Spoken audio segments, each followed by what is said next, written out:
Hello viewers, আসসালামু আলাইকুম। কেমন আছেন সবাই? কম্পিউটার অফিস অ্যাপ্লিকেশন কোর্সে সপ্তম পর্বে আপনাদেরকে স্বাগতম। সপ্তম পর্বে আমি দেখাবো কিভাবে আপনারা একটি ব্ল্যাঙ্ক পেজ মানে একটা এমএস ওয়ার্ডের কিভাবে একটি সাদা পেজ ডিলিট করতে পারেন।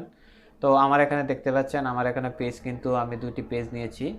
আর এটা সবচেয়ে বেশি কাজে লাগে সেটা হলো যদি আপনি কোনো ডকুমেন্ট বা কোনো বেশি পাতার কোনো ডকুমেন্ট রেডি করেন, তাহলে দেখবেন যে ডকুমেন্ট শেষ করার পর আপনার দুই এক পাতা খালি থেকে যায়, কিংবা ডকুমেন্ট মাঝখান থেকে মুছে ফেলার পর নিচে দেখবেন যে খালি পেজ অনেক সময় পড়ে থাকে, বা মাঝখানেও পেজ ডিলিট করার প্রয়োজন পড়ে। এই সাদা পেজগুলো কিভাবে আপনারা ডিলিট করতে পারবেন সেই প্রসেসটি আপনাকে দেখাবো। তো সাদা পেজটা ডিলিট করতে হলে আপনাকে প্রথমে যে এই আইকনটা দেখতে পাচ্ছেন, হোম অপশনে আসতে হবে, তারপর এই আইকনটিতে ক্লিক দিতে হবে। তো এই আইকনটিতে ক্লিক দিলে আপনারা কিন্তু পেজ বরাবর এই আইকনটি কিন্তু দেখতে পাবেন। তখন আপনি যেই পেজটি ডিলিট করতে যাচ্ছেন, সাপোজ আমি 2 নম্বর পেজটি ডিলিট করতে যাচ্ছি, তো এটাকে সিলেকশন করতে হবে।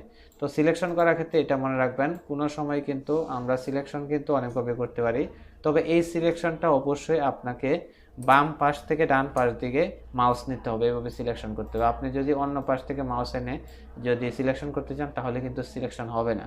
এটা অবশ্যই আপনাকে বাম পাশ থেকে ডান পাশে মাউসটি সিলেকশন করতে হবে।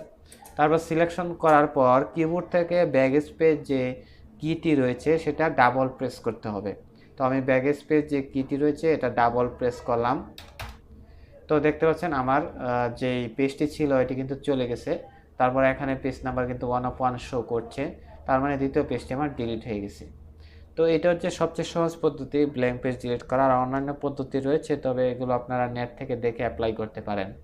তারপর আপনার যেই সমস্যাটি সেটি হলো যে চিহ্নটা আপনি পেজে নিয়ে এসেছেন ক্লিক দিয়ে, তো এটা তো আপনার রিমুভ করতে হবে। এটা রিমুভ করার সহজ উপায়, আপনি এখানে আরেকটা জাস্ট ক্লিক দিয়ে দিবেন, তারপর দেখতে পাবেন পেজ থেকে এই আইকনগুলো কিন্তু চলে গেছে। তো ভিউয়ার্স, অনেকদিন পর আসলেও এই সপ্তম পর্বটি আপনাদেরকে দেখালাম। তো এখন থেকে রেগুলার দেওয়ার চেষ্টা করবো যাতে আপনারা উপকৃত হন। তো আমরা আগামী পর্বে যেটা দেখব সেটা হচ্ছে অষ্টম পর্বে আমরা ইনসার্ট সম্পর্কে পরিচিত হব, এবং ইনসার্ট সম্পর্কে ধাপে ধাপে দেখব। যেহেতু আমাদের হোম অপশন মোটামুটিভাবে শেষ, যেটুকু দেখালাম এটুকুই কাজে লাগে সবচেয়ে বেশি।